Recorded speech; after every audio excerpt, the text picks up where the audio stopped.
देशव्यापी किसानों का भारत बंद आंदोलन धीरे धीरे परवान चढ़ने लगा है। जहां प्रदेश के अंदर विपक्ष ने इस भारत बंद आंदोलन का समर्थन किया, तो वहीं समाजवादी पार्टी के कार्यकर्ता विधान भवन के अंदर चौधरी चरण सिंह की प्रतिमा के नीचे बैठकर धरना प्रदर्शन कर किसानों का समर्थन किया। हमारे संवाददाता राम अनुज ने बातचीत की सपा के एमएलसी सुनील साजन से। देखिए। कृषि बिल को लेकर जहां एक तरफ किसान प्रदर्शन कर रहे हैं, तो वहीं समाजवादी पार्टी भी प्रदेश के हर जिले में प्रदर्शन कर रही है।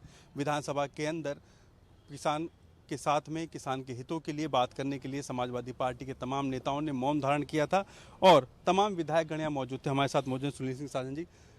सर, आखिर विरोध प्रदर्शन क्यों हो रहा है इतना, चाहे वो किसानों का हो या समाजवादी पार्टी के समर्थन में? देखिए, जब किसानों के मुद्दे पर सरकारें मौन हो जाएंगी, उनकी बर्बादी का तमाशा देखने को तैयार हो जाएंगे।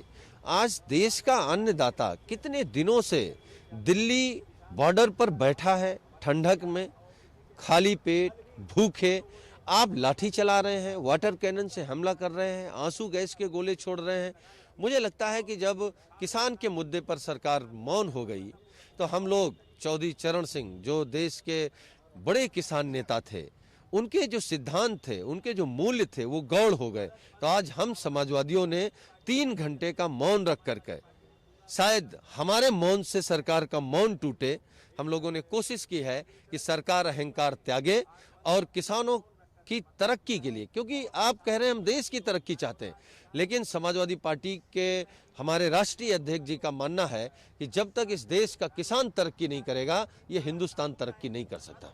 क्या क्या खामियां हैं जिसको आप लोग किसानों के साथ खड़े होकर दूर करवाना चाहते हैं? आखिर लगातार जो है किसान भी कह रहे हैं कि जो बिल आया है उसमें खामियां हैं। देखिए, केवल समाजवादी पार्टी का मानना है कि देश के प्रधानमंत्री जी ने कहा था कि हम आय दोगुनी करेंगे, तो सरकार कौन सा न्यूनतम समर्थन मूल्य देगी कि किसान की आय दोगुनी हो जाए? धान खरीद में कैसी धांधली हुई, गेहूं में किसान बर्बाद हो गया, मक्का का कोई भाव नहीं मिला। तो जब आप कोई भाव नहीं देंगे, तो केवल भाषणबाजी से तो किसान की आय दोगुनी होने नहीं जा रही है। मुझे लगता है कि जो आप कह रहे हैं न्यूनतम समर्थन मूल्य सरकार देगी, आप उसे क्यों नहीं ऐड कर रहे हैं अपने कानून में? और स्वामीनाथन की रिपोर्ट के बारे में सरकार क्यों मौन है, क्यों नहीं उस रिपोर्ट पे काम करना चाहती? तो सरकार बता दे कि सरकार किसानों की आय दोगुनी करने का कौन सा रास्ता अपना रही है। तो ये सुनील सिंह साजन ने साफ तौर पर बोला कि सरकार ये बताए कि आखिर सरकार किस तरीके से किसानों की आय दोगुनी करना चाहती है। स्वामीनाथन रिपोर्ट को लागू कर दिया जाए और इसके साथ साथ जो न्यूनतम समर्थन मूल्य है उसको भी निर्धारित करने के लिए ये किसानों के साथ खड़े हैं। और पूरी सपा किसानों के साथ खड़ी है, विपक्ष पूरा किसानों के साथ खड़ा है और आने वाले भविष्य में ऐसे प्रदर्शन अगर ये बिल वापस नहीं लिया जाता तो करते रहेंगे।